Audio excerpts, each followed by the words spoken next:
Protivnik fudbalerima Čukaričkog je ekipu u belim dresovima, u pitanju su momci iz Jermenije, iz Jerevana, Bananac. Evo njihovog tima, na gole Hazarjan, onda Kalmanov, Kulojan, Drobarov i Kačmazov, Torrejon Lopez, Ivan Pavlović je pokušao iz prve do šutira, ono se kaže. Dakle, Torrejon...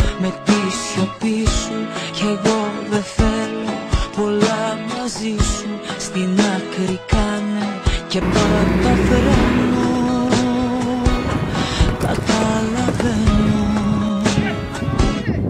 Κόκκινο φανάρι σταματάμε, πράσινο κι αν γίνει που να πάμε. Ξέρω πως τη μάχη έχω χάσει, έχεις πια απέναντι περάσει. Κόκκινο μας πιάνει, θα σ' αφήσω, θέλω στην βροχή να περπατήσω.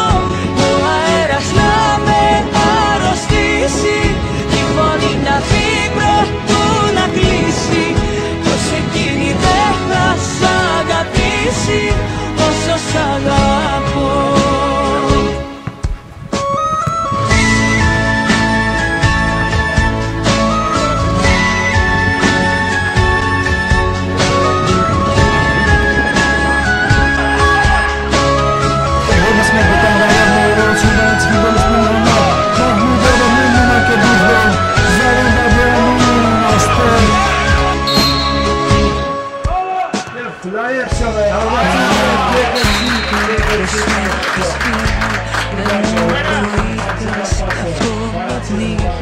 Να αλλάξεις γνώμη, δεν προλαβαίνω.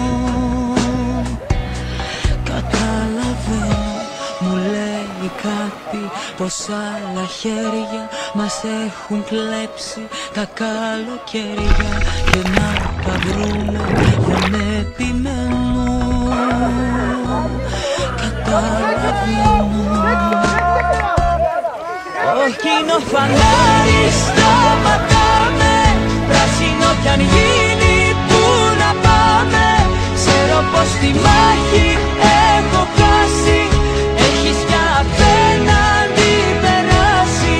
Κόκκινο μας πιάνει, θα σ' αφήσω, θέλω στην βροχή να περπατήσω. Ο αέρας να με αρρωστήσει, κι η φωνή να πει πρωτού να κλείσει. Πως εκείνη δεν θα σ' αγαπήσει όσο σ' αγαπώ. Պետրոս Աղգիսյանի կրունկով փայլուն փոխանցումը կատարում խաղին կերոջը, այստեղ Հակոբ Հակոբյանն էր։